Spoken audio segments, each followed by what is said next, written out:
Paris, June 25, 1997, 4:17 in the morning. The city was asleep. Rain tapped softly against the windows of the American hospital of Neuilly-sur-Seine. Inside a private room on the third floor, one of the most famous men in human history was taking his final breaths.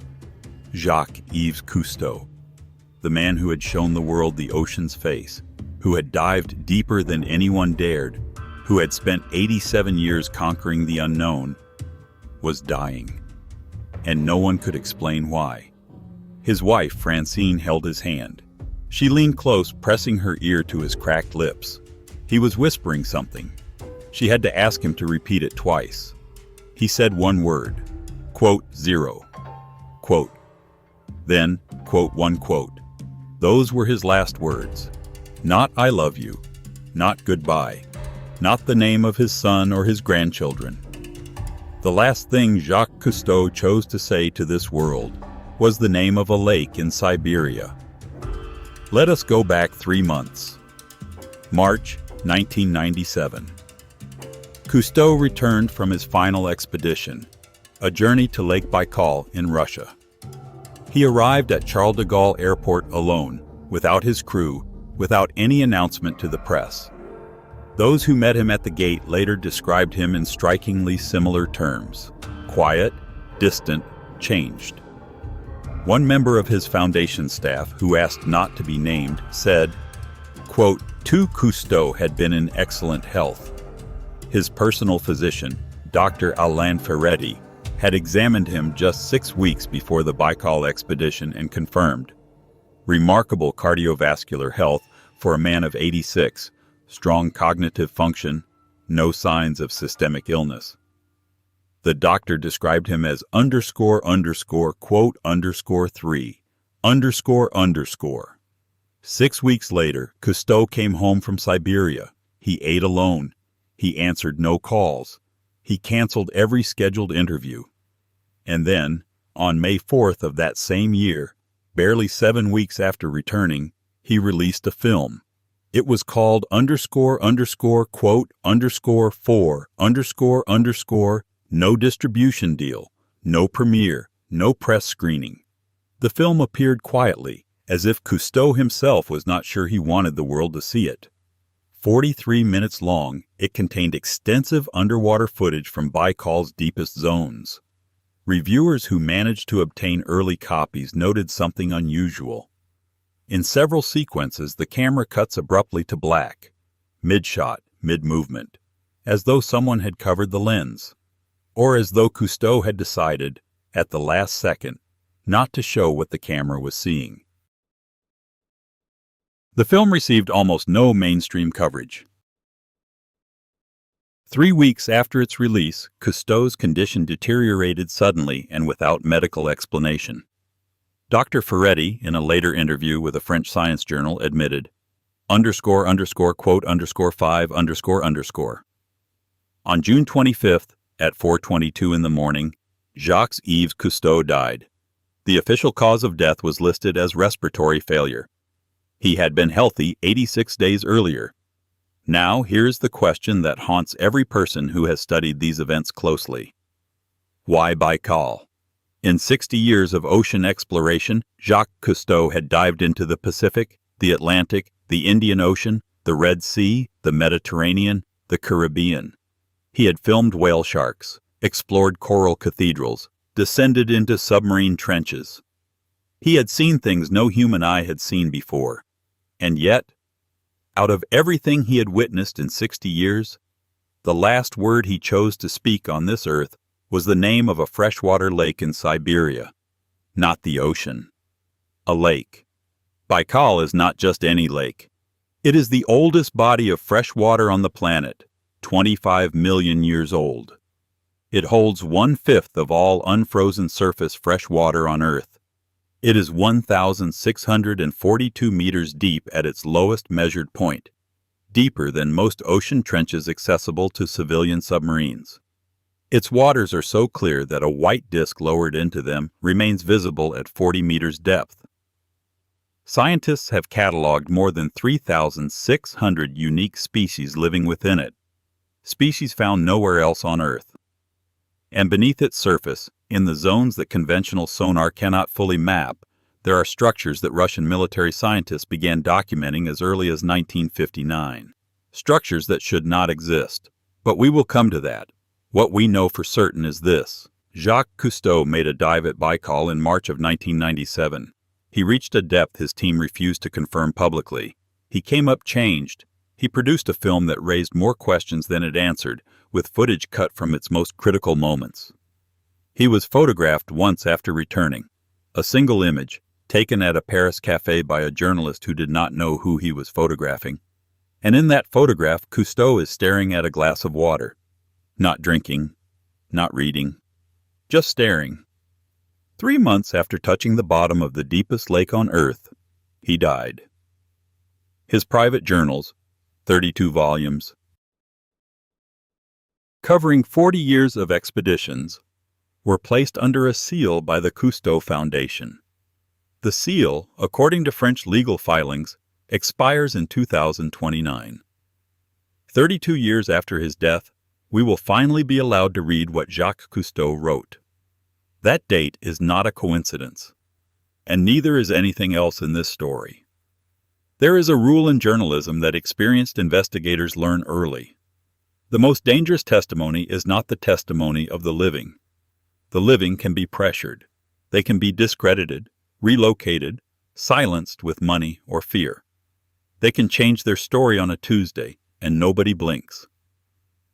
The most dangerous testimony is the testimony of the dying. A man on his deathbed has no career left to protect, no reputation to manage, no future that can be threatened. He has, in the most literal sense, nothing left to lose. And it is precisely for this reason that what Pierre Morange said in the spring of 2003 shook the small circle of researchers who had spent years quietly pulling at the threads of the Cousteau mystery. Because Pierre Morange was dying, and he knew it, and he chose to speak anyway. Lyon, France, February 2003. Pierre Morange was 61 years old and had been diagnosed with an aggressive form of lung cancer 7 months earlier. He had spent 23 years as Jacques Cousteau's personal expedition photographer, longer than almost anyone else in Cousteau's inner circle. He had been present on 47 separate dives across 4 continents. He had photographed creatures that had no names yet. He had been, by all accounts, one of the quietest and most loyal members of the entire Cousteau team. He had never given a single interview, not once, not in 23 years of working with the most famous ocean explorer on the planet. Not after Cousteau's death, not after the film The Mirror Side of Baikal disappeared from circulation, not after the journals were sealed. Pierre Morange had said nothing to no one, and the world had not noticed, because the world did not know his name. But in February of 2003, a journalist named Sophie Verlaine, then working for a small investigative magazine based in Lyon, received a handwritten letter. No return address. The handwriting was unsteady, clearly produced by someone in physical difficulty. The letter contained 3 sentences. My name is Pierre Morange. I was with Cousteau at Baikal in March of 1997. I would like to speak before I cannot. Verlaine drove to Lyon the following morning. What followed was a 4-hour recorded conversation conducted over 2 days in Morange's apartment, a small book-filled flat on Rue Sully, overlooking a courtyard where pigeons gathered on the ledge outside his window. Morange spoke slowly, stopping frequently to rest. He confirmed everything Verlaine asked about his background and credentials. He was precise about dates and coordinates in a way that suggested a man who had spent decades recording observations. Then he began to describe March 14, 1997. The dive had begun at 6:40 in the morning, in near total darkness, through ice that had been drilled open the previous evening. The water temperature at the surface was -2 degrees Celsius. Cousteau had insisted on leading the descent personally. Unusual, Morange noted, because at 86 years old, Cousteau had not led a primary dive in nearly 4 years.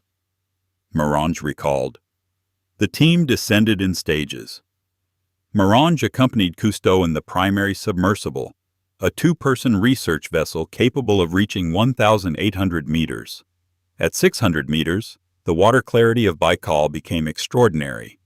Morange described being able to see the vessel's external light reflecting off structures on the lake floor that appeared, at that distance, geometrically regular. At 900 meters, Cousteau became very still. At 1,040 meters, he asked Morange to stop filming. He reached over and covered my lens with his hand. Morange said, gently. He didn't grab it.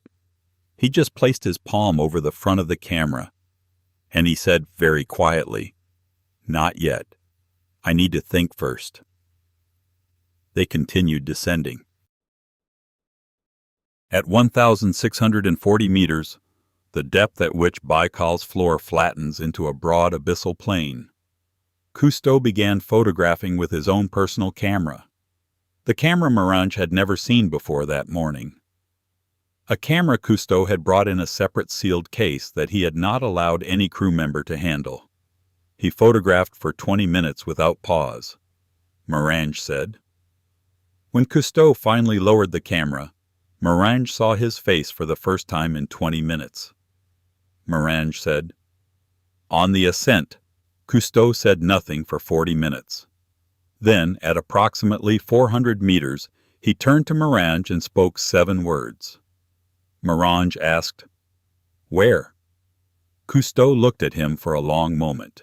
He said, he did not speak again until they surfaced. Verlaine's article was published on March 3, 2003, in the magazine Enquête Directe. It ran to 11 pages. It included Morange's photograph, a gaunt man sitting in an armchair, hands folded, eyes direct and calm, and partial transcripts of the recorded conversations. The response was silence. No major French newspaper picked up the story. No television channel requested the recordings. The article was not reprinted, not translated, not discussed in any mainstream publication. 21 days after its publication, Pierre Morange died. His death was recorded as complications from lung cancer, the illness he had already been diagnosed with months before. There was nothing medically suspicious about the timing. Lung cancer kills on its own schedule, and yet. The interview had been his choice, his letter, his invitation, his 4 hours of recorded testimony. A man who had kept silence for 6 years suddenly chose to speak, and was dead within 3 weeks of doing so. Sophie Verlaine noted this in a follow-up piece she attempted to publish 4 months later. That piece was rejected by every outlet she approached. In 2007, she gave up journalism entirely. She now teaches primary school in Bordeaux. She has not spoken publicly about Morange or Cousteau since 2003. The recordings of the 4-hour interview exist. Their current location is unknown. But let us stay with those 7 words. Cousteau spoke at 400 meters below the surface of Baikal. __quote _19 __. A place that is closed. Those words have a specific meaning, not a metaphor, not the vague language of a tired old man groping for expression. Cousteau was a precise person, an engineer by training, a scientist by discipline, a documentarian by vocation. He did not speak imprecisely. When he said another place, he meant a geographic location. When he said closed, he meant sealed, deliberately, by someone with the power to seal it. The question Morange did not ask, the question that would haunt every researcher who read Verlaine's article, was the obvious one. Where? Where had Cousteau seen this before? Where was this other place? This place that was closed? This place where someone had made sure no one would go back? The answer had been hiding in plain sight for 30 years, in a logbook that no one had thought to cross-reference. In a route that Cousteau's vessel Calypso had sailed in October of 1972, a route that took it to the most remote, most dangerous, and most deliberately forgotten coastline on the surface of the Earth. Antarctica. There are places on this Earth that governments agree, without ever signing a treaty, to forget. Not to classify, not to study, not to guard with fences and warning signs. Simply to forget. To remove from maps, to strike from expedition logs, to ensure that the coordinates exist nowhere except in the memory of the men who were there, and that those men, one by one, take those coordinates with them when they go. The waters beneath the Antarctic shelf are one such place, and in October of 1972, Jacques Cousteau sailed directly into the center of what the world had agreed to forget. The Southern Ocean. October 11, 1972. The Calypso had been at sea for 19 days when the sonar operator, a 29-year-old technician named Henri Basset, reported an anomaly. The reading was coming from below, not from the ocean floor, which was charted at roughly 300 meters in that sector, but from an intermediate depth. Something at 42 meters, something large, something that was not moving and had not been moving since the sonar first swept across it. Basset called Cousteau to the instrument room at 2:14 in the morning. Cousteau studied the readout for 11 minutes without speaking. Then he ordered a full stop and immediate preparation for a daylight dive. The crew noted that he was very calm. Unnaturally calm, one sailor later wrote in a personal diary that only came to light in 2009. Quote, _20_. The dive team went down at 9:40 the following morning. Cousteau led. With him went Basset, a structural engineer named François Devereaux, and two divers whose names appear in no official record of the expedition. At 42 meters they found it. What they found defied every rational category available to them. Later, in the fragments of testimony that have surfaced over the decades, in private letters, in deathbed statements, in one extraordinary document recovered from the French National Archives in 2015 that was misfiled under a shipping manifest from Marseille, the witnesses described it with consistent, almost identical language. It was a vessel, a ship, submerged, resting on the ocean floor at a slight angle, as though it had been set down deliberately rather than sunk. Its length was approximately 240 meters, longer than two commercial aircraft placed end to end. Its hull was white, not rusted white, not bleached white by years of ocean chemistry, but a deep structural white, as though it had been painted or constructed in that color. There was no marine growth on its surface, no barnacles, no coral, no algae of any kind. In a region where biological activity on submerged surfaces typically begins within months, this vessel was clean. Completely, impossibly clean. There were no flags. There were no markings of any national insignia anywhere on its exterior. There were no visible weapons, no gun placements, no launch tubes, no structures that, on any existing naval vessel, would indicate offensive capability.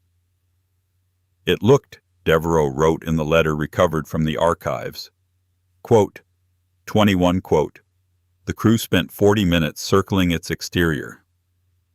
They found one entrance, a single access point on the vessel's port side, a door-shaped opening approximately 4 meters high and 2 meters wide. Above it, cut directly into the hull in careful, precise lettering, was a single German word, Eingang, entrance. They went inside. What they found in the interior was, in some ways, more disturbing than the vessel's impossible exterior. The inside had been emptied, not abandoned, emptied. There is a difference, and every person who has read the testimony understands it immediately. Abandoned spaces accumulate evidence of their former life, furniture, equipment, personal objects, the residue of habitation. This space had been stripped. Every room, every corridor, every compartment had been cleared to bare metal walls with a thoroughness that suggested not haste, but methodology. Whoever had emptied this vessel had done so carefully, completely, and with the specific intention of leaving nothing behind. Almost nothing. In what Devereaux identified as the vessel's central operations room, a circular space roughly 18 meters in diameter, located at the geometric center of the ship, they found a single object, a sealed metal box, approximately 60 centimeters long, 30 centimeters wide, soldered shut, dry despite decades of submersion. Stamped on its lid in black stenciling, a German eagle emblem and the year 1944. Cousteau took the box personally. He carried it to the surface himself, holding it against his chest during the ascent. That evening, according to the sailor's diary, Cousteau sat alone in his cabin for 4 hours. The box was brought in. No one was invited to join him. When he emerged, he said only that the dive had been, quote, 22, quote, and that the footage would require careful review before any statement could be made. The Calypso left the area that same night, under cover of darkness, without conducting the follow-up dives that standard Cousteau protocol would have required for a discovery of this magnitude. Marseille, February 7, 1973. The Calypso docked at its home port at 6 in the morning. By 8, there were men on the dock who were not sailors and not journalists. 3 vehicles. Civilian clothes, but the posture and coordination of people who had been trained to work in groups in confined spaces. French intelligence. Every member of the dive team, including Cousteau himself, was asked to remain on board while the vessel was searched. The search lasted 6 hours. When it concluded, the following items had been removed: all film footage from the Antarctic sector of the expedition, all sonar logs from October 11th through October 14th, Cousteau's personal camera and its undeveloped rolls, and the sealed German box from 1944. Every member of the crew who had participated in or witnessed the October dive signed a document before leaving the vessel. The document's precise wording is not known. What is known, from the sailor's diary, from one additional letter, and from a brief statement made by Francois Devereaux to his brother in 1988, 3 weeks before Devereaux died of a heart attack at 52, is that the document bound its signatories to permanent silence regarding the nature and location of what had been found. Cousteau signed it too. In the years that followed, an unusual pattern emerged among the men who had been on that dive. Henri Basset, the sonar operator, died in a car accident in 1978.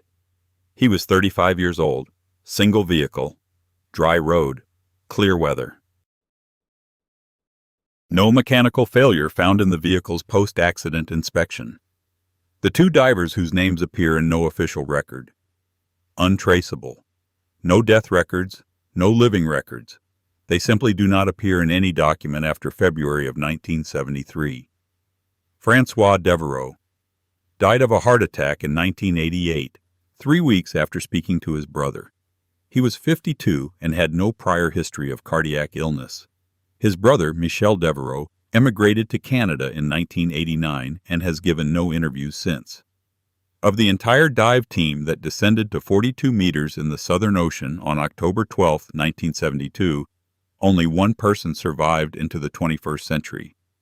Jacques Cousteau himself, who would live until 1997, when he returned from Baikal and whispered a single word to his wife in a hospital room in Paris. Because he had recognized something. At 1,640 meters below the surface of the world's deepest lake, in the frozen dark of a Siberian winter, Cousteau had looked at whatever was resting on the floor of Baikal.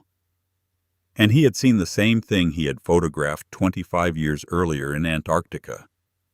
The same architecture, the same material, the same impossible cleanliness, the same design, 2 locations, 2 bodies of water on opposite ends of the earth, separated by 15,000 kilometers of land and ocean, and at the bottom of both of them, the same thing, which means it was not lost, it was placed.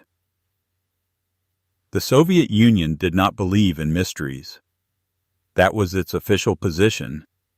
The state believed in materialism, in measurable reality, in the supremacy of documented fact over superstition and legend. Soviet science was the most rigorous in the world, or so its institutions insisted. There was no room in the Soviet worldview for things that could not be explained, classified, and filed in the correct cabinet.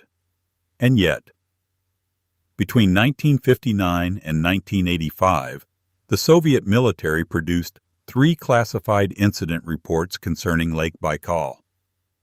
3 separate events, documented by trained military personnel using calibrated instruments, witnessed by multiple individuals, investigated by state security organs, and then sealed, locked into the archive system that the KGB maintained with the same methodical care it applied to everything it wished the world to forget. Those reports did not disappear entirely. Archives leak. Old men talk to their grandchildren.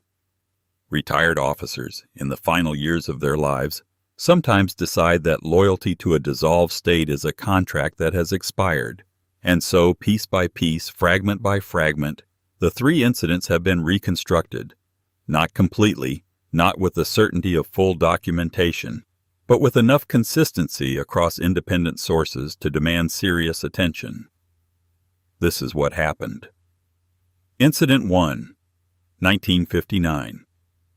In the late summer of 1959, a Soviet naval research vessel, designation classified, referred to in available documents only as Unit 7, was conducting routine depth surveys on the southern basin of Lake Baikal. The survey was part of a broader military program to assess Baikal's potential as a strategic freshwater reserve and submarine testing environment. The lake's extraordinary depth made it useful for pressure calibration experiments. On the evening of August 23rd, at approximately 9:15 local time, the vessel's echo sounder registered an anomalous reading. An object, moving, at 920 meters depth. The operator initially assumed instrument malfunction.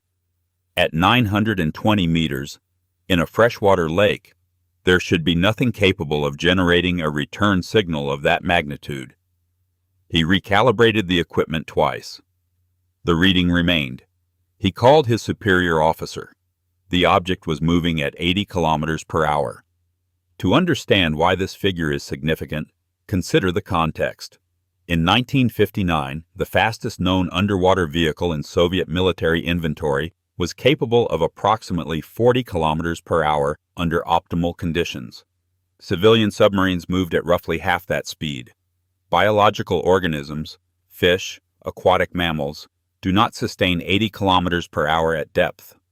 The only things that moved at 80 kilometers per hour underwater in 1959 were experimental torpedoes. And torpedoes do not navigate. They do not change course. They do not slow down. The object slowed down. It altered its course toward Unit 7, rising from 920 meters to approximately 200 meters depth over the course of 11 minutes. It then stopped, directly beneath the vessel, motionless. For 26 minutes it remained there, was not drifting, not sinking, not rising, stationary, as though it was observing. Then it moved again, vertically, downward. In the space of 4 minutes it descended back to 920 meters, and the sonar signal vanished. The incident report filed the following morning was signed by the vessel's commander and countersigned by his political officer. The final line of the report read, "Nature of object unknown. Behavior suggests purposeful navigation. Recommend investigation by appropriate authority." The appropriate authority never responded. The report was classified and the crew was instructed not to discuss the incident outside official channels. The commander of Unit 7 retired in 1971. He spent the last years of his life at his daughter's home outside Irkutsk, 12 kilometers from the Baikal shoreline. He died in 1984 and said nothing publicly. His log from that evening, however, passed to his daughter. She passed it to a researcher in 2006. The researcher has requested anonymity. Incident 2, 1982. This is the incident that surfaces most frequently in accounts of Baikal's anomalies, and for good reason. It is the most documented, the most witnessed, and the most human in its cost. In July of 1982, a Soviet military diving unit conducted a series of training exercises at a depth of 50 meters in the central basin of Baikal. The unit consisted of 9 men, all experienced military divers, all physically certified for deep-water operations.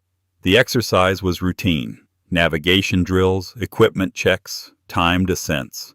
On the 4th day of exercises, 7 of the 9 divers encountered something at 50 meters depth that the subsequent incident report described, with characteristic Soviet bureaucratic understatement, as unidentified biological or mechanical entities of unknown origin. The divers themselves, in the debriefings that followed, were more direct.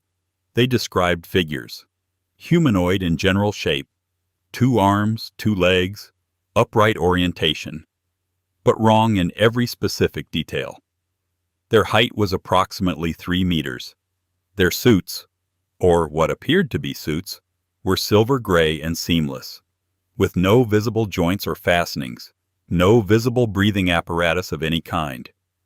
Their movements were fluid in a way that experienced divers recognized as wrong. Not the slight, compensated movements of a human being managing buoyancy, but something else entirely. Something that moved through the water as though water offered it no resistance at all. There were 7 of these figures.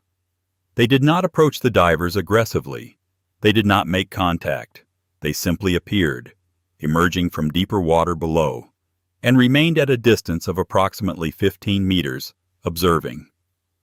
The encounter lasted, by multiple diver estimates, between 8 and 12 minutes. Then the unit commander made a decision that cost 2 of his men their lives. He ordered an immediate emergency ascent.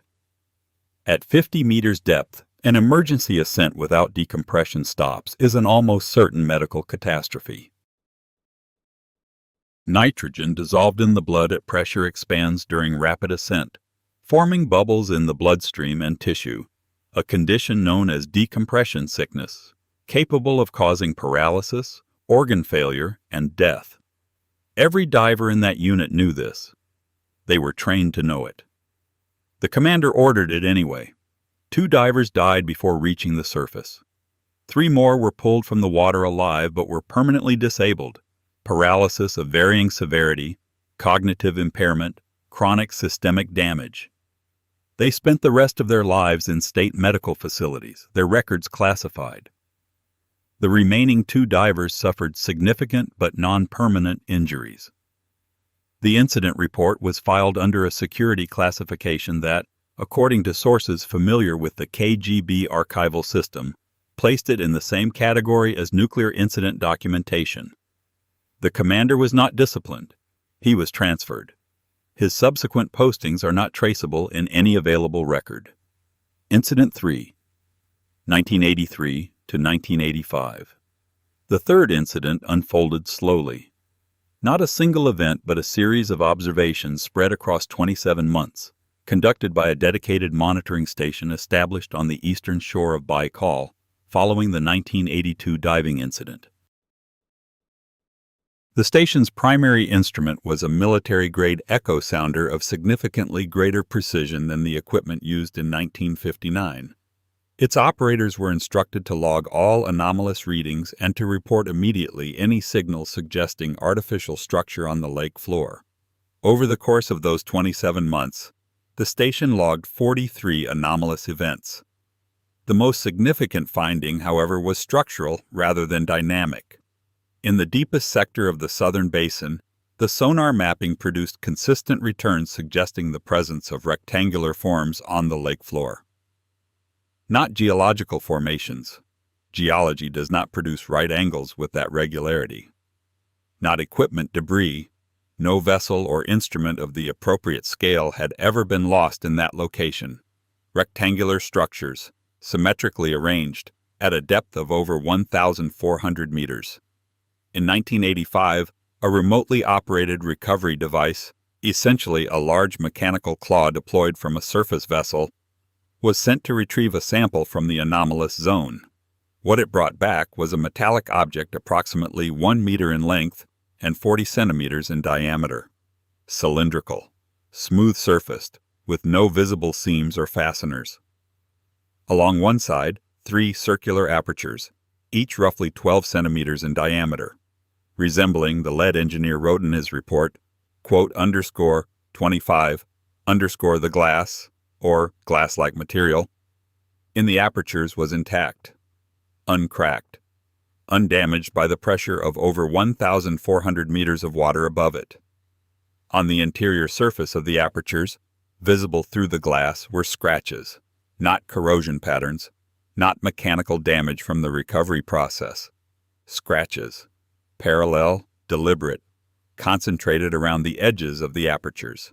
Scratches made from inside, pressing outward. The KGB analyst who processed the final report from the monitoring station concluded his summary with a recommendation that has since become perhaps the most chilling sentence in the entire documented history of these incidents. Quote, _26 __, and then, handwritten in the margin, not typed, not official, not stamped. 4 additional words in the analyst's own script. The object is active. The monitoring station was closed in November of 1985. Its records were transferred to Moscow. No follow-up investigation was ever officially initiated.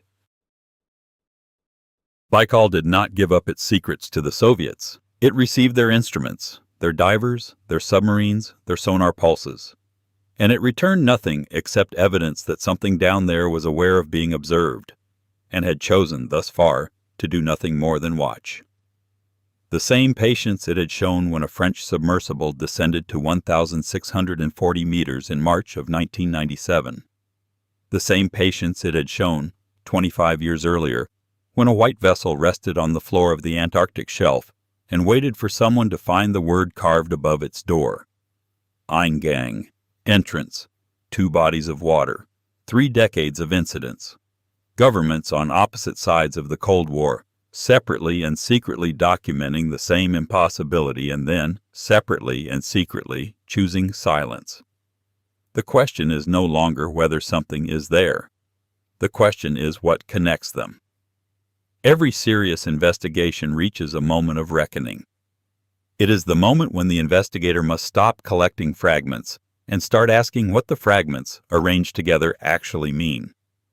It is the most uncomfortable moment in the entire process, because as long as the evidence remains scattered, the mind can maintain a comfortable distance from the conclusion it is being pulled toward. Individual anomalies can be dismissed.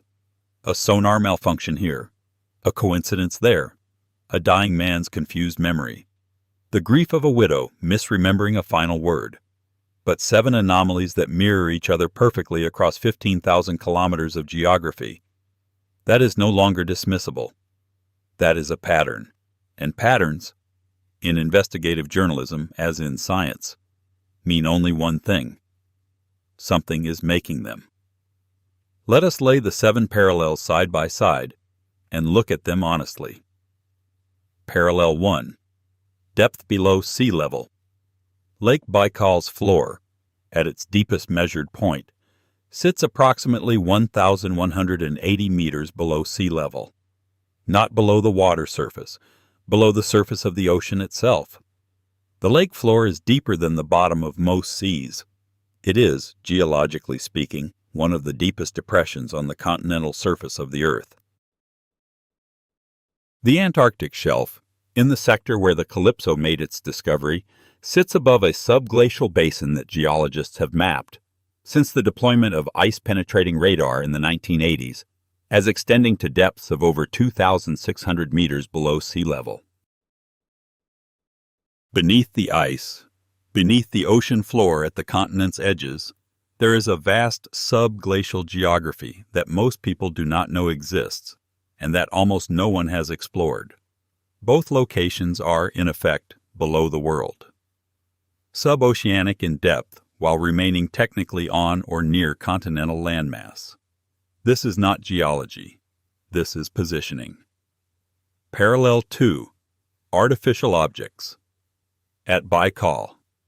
Rectangular structures on the floor, a sealed cylindrical capsule with intact observation apertures, an object moving with controlled navigation at 80 kilometers per hour. In Antarctica, a 240-meter vessel resting at 42 meters, white-hulled, clean, empty, bearing a single German word above its entrance. In both cases, the objects defy the natural environment. They should not be there according to any conventional historical or geological account. They show no signs of the deterioration that water, pressure, and time impose on every human-made structure without exception. Objects that do not decay. Objects that should not exist. In both places. Parallel 3. Impossible technology. The object tracked by Soviet sonar in 1959 moved at 80 kilometers per hour at a depth of 920 meters and then ascended 470 meters in 11 minutes before stopping with absolute precision. No propulsion system known to exist in 1959 or today can replicate that performance profile in fresh water. The vessel found in Antarctica showed zero biological accumulation after a minimum of 27 years of submersion in one of the most biologically active cold water environments on Earth. No coating technology known to civilian or military science produces this result. The material of its hull was described by a structural engineer as, quote, 28. Both locations present technology that exceeds the known boundary of human engineering, not by a small margin, but by a categorical distance. Parallel 4. The deaths of witnesses. At Baikal, 2 military divers dead on ascent in 1982, 3 permanently disabled. The monitoring station commander transferred and erased from records. The sonar operator from 1959, silent until death. In Antarctica, Henri Basset dead in a single vehicle accident at 35. The 2 unnamed divers erased entirely from documented existence. François Devereaux, dead of cardiac arrest at 52. 3 weeks after speaking to his brother. Pierre Marange dead 21 days after his published testimony. Across both investigations, Sophie Verlaine, who published Marange's account, abandoned journalism entirely within 4 years. Every researcher who has attempted to formally compile these incidents has either stopped voluntarily, citing professional pressure, or been unable to find institutional support for continued work. The witnesses do not survive their testimony. The investigators do not complete their investigations. This is not coincidence. Coincidence is a statistical concept. Statistics require a sample size. The sample size here is too consistent, across too many independent cases, to accommodate the word coincidence without destroying the meaning of the word entirely. Parallel 5. State seizure and classification. France, February 1973. Intelligence services board the Calypso before the crew can disembark, remove all evidence, and bind every witness to permanent silence. Soviet Union, 1982 through 1985. Incident reports filed at nuclear level classification, monitoring station closed, records transferred to Moscow, investigation suspended on the explicit recommendation of a KGB analyst. 2 states. 2 opposing sides of the Cold War. 2 governments that agreed on almost nothing. Both choosing, independently, to classify the same category of discovery at the highest available security level, and then to stop looking.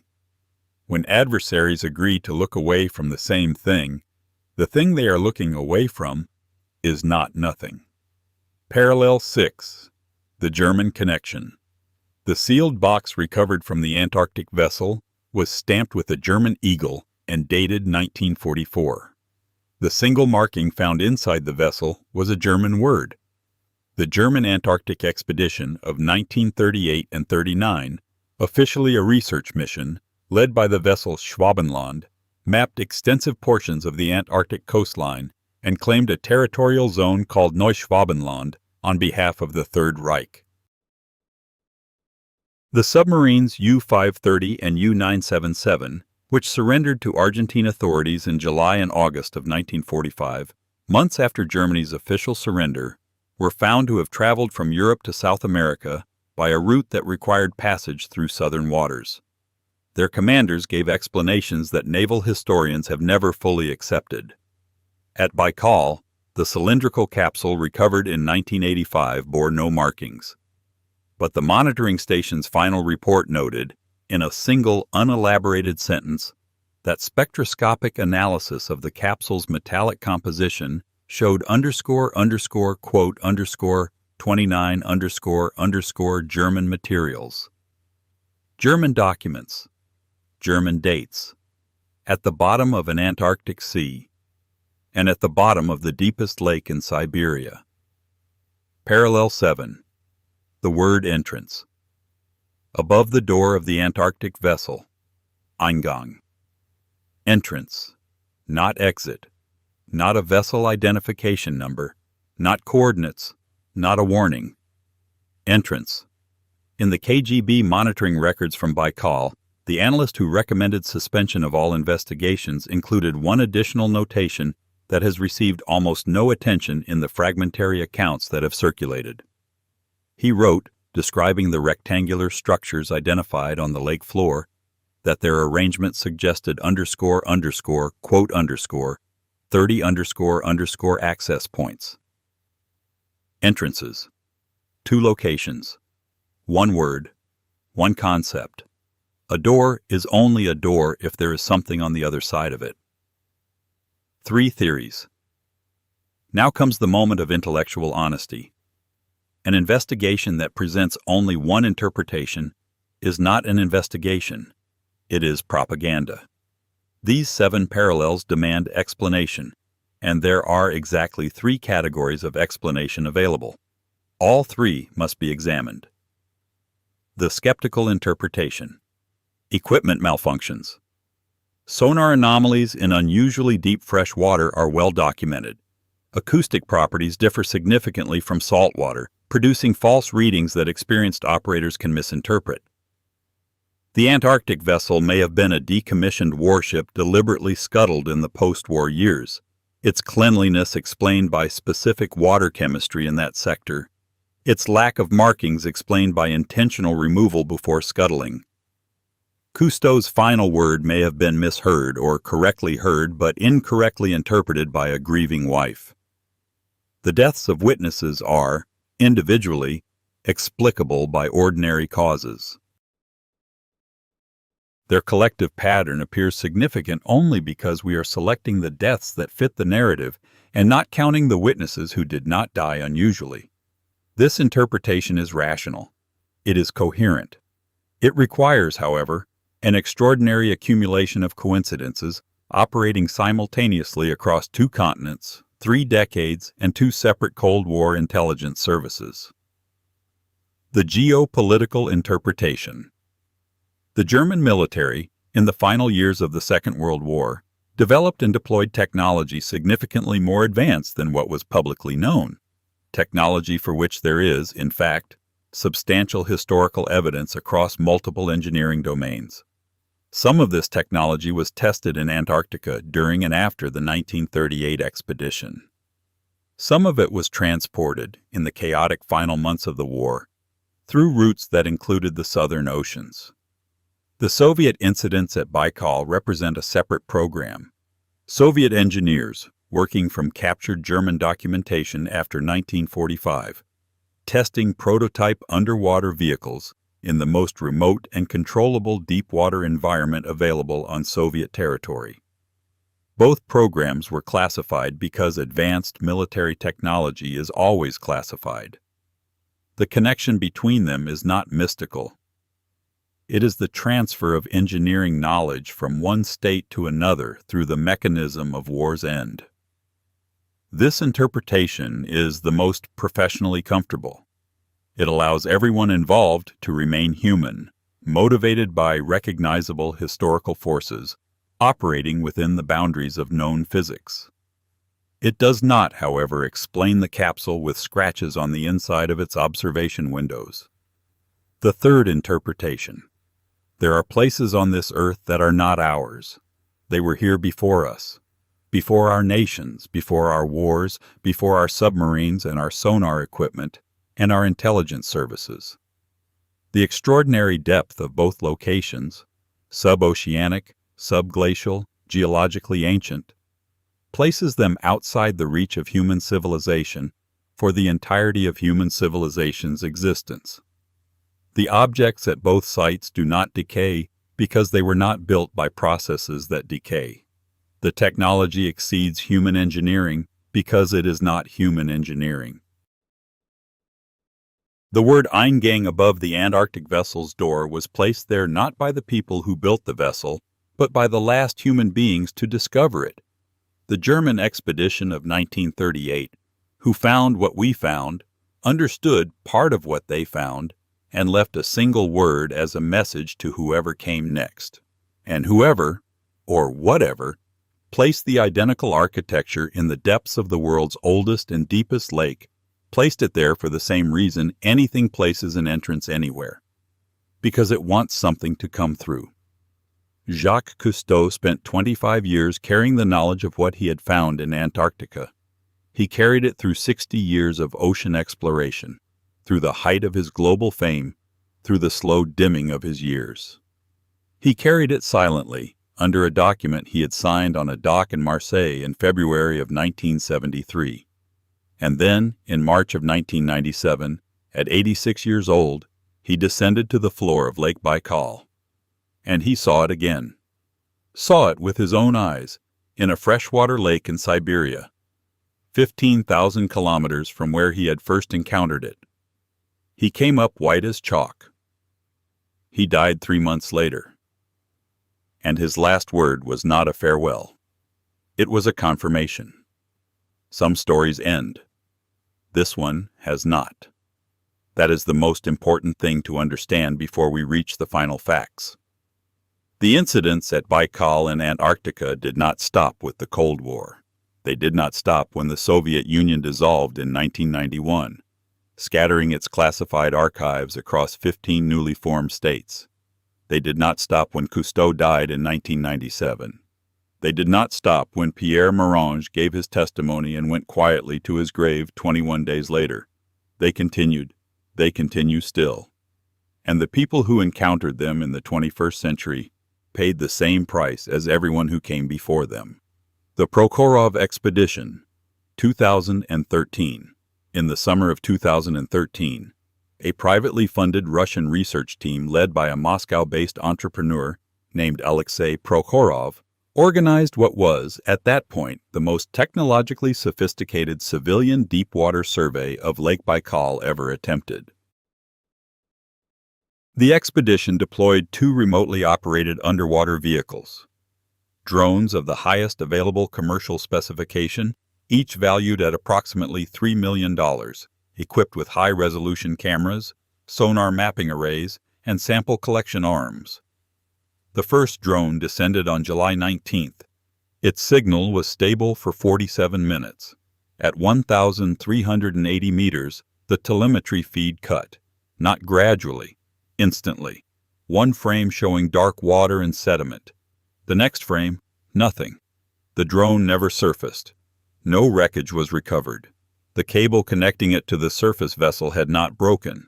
It had been severed cleanly, at a point corresponding to a depth of approximately 1,200 meters, as though something had cut it with a single precise motion.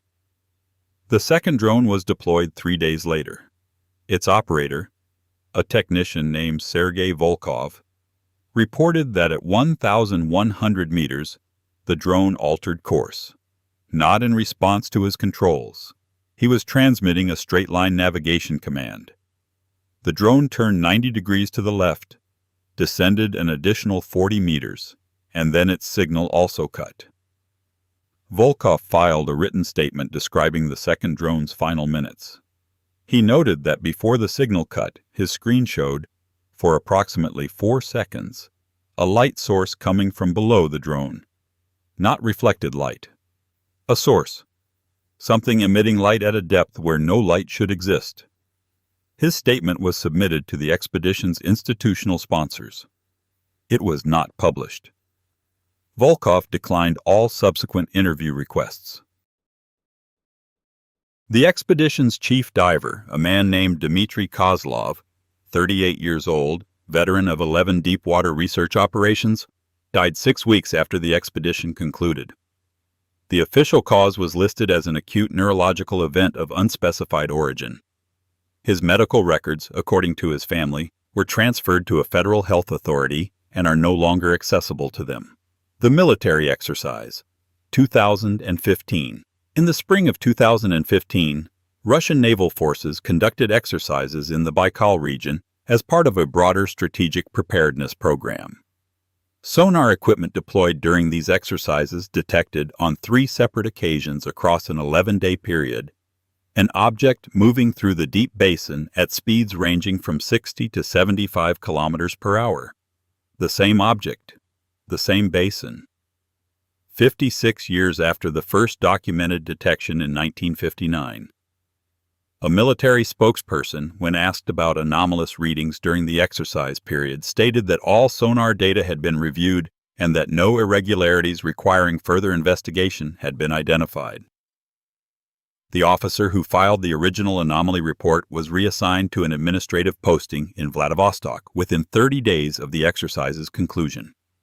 Ocean Infinity, Antarctica, 2019. In 2019, the private deep-sea survey company Ocean Infinity conducted mapping operations in Antarctic waters as part of a contracted research program. During surveys of the shelf region, coordinates not publicly disclosed, the company's equipment identified a cylindrical object on the seafloor, measuring approximately 60 meters in length. Within 72 hours of the discovery's internal documentation, the survey vessel was approached by a United States Navy vessel and instructed to leave the survey zone. The instruction was not framed as a request. All data from the relevant survey sector was transmitted to naval authorities before the company's vessel departed. Ocean Infinity issued no public statement regarding the incident. 3 of the company's contracted researchers submitted resignation letters within 2 months of the expedition's return. None have discussed their reasons publicly. Kurt Muller, 2020. In the late summer of 2020, a German marine geologist named Kurt Muller participated in a small private expedition to the Antarctic coastal region. Muller was 61 years old, a retired professor with an uncontroversial 4-decade academic career and no prior history of psychological illness. He returned from the expedition in September. His colleagues noted that he was withdrawn and uncommunicative, behavior they attributed to the isolation and physical demands of Antarctic fieldwork. He resumed teaching duties in October. He canceled them in November, citing illness. In December of 2020, Kurt Muller fell from the window of his apartment building in Hamburg. He survived the fall but sustained severe injuries. In his apartment, first responders found a handwritten note on his desk. 4 words, in German. __, quote, _3, 1 ___. I have seen the gate. Muller recovered physically over the following year. He has not spoken to journalists, researchers, or former colleagues since the incident. His medical records are sealed. His family has requested that his privacy be respected absolutely. The note is the last public communication he has produced. The last witness. His name is Claude Richard. He is 94 years old. He lives in a small town in the south of France, in a house with a garden that faces away from the sea. He was 22 years old when he joined the crew of the Calypso in 1955. He was 39 when the ship anchored above the Antarctic shelf in October of 1972. He was one of the men who signed the document on the Marseille dock in February of 1973. He has never given an interview. He has never published a memoir. He has never spoken at a conference or contributed to an investigation.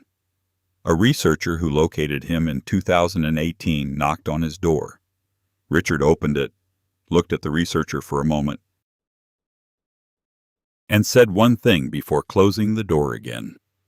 Quote, 32. What comes next? 2 dates remain. The seal on Jacques Cousteau's 32 personal journals, placed by the Cousteau Foundation under French legal authority, expires in 2029.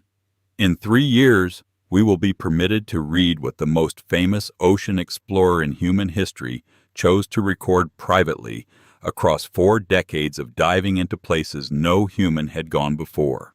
The classified KGB files from the Baikal monitoring station, transferred to Moscow in 1985, fall under a Russian federal archival statute that mandates review for potential declassification after a period of 63 years. That period expires in 2048, 2029, 2048. The answers exist. They are written down, in ink, in specific rooms, in specific buildings. They are waiting, as everything connected to this story waits, with the particular patience of something that has been waiting for a very long time already. Beneath the ice of Antarctica, the white vessel rests at 42 meters. Above its entrance, one word.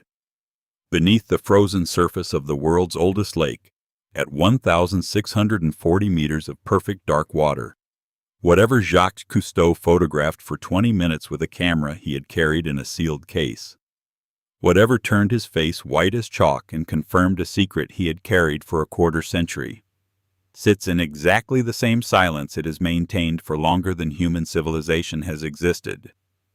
And somewhere in the south of France, in a house with a garden that faces away from the sea, a 94-year-old man tends his flowers, answers no doors, and carries in his memory the last living first-hand knowledge of what is down there. He knows what Cousteau whispered. He knows what the word entrance means. He knows what lies on the other side of the gate. And he has decided, with the full weight of a long life behind that decision, that you are better off not knowing. The only question left is whether you agree with him.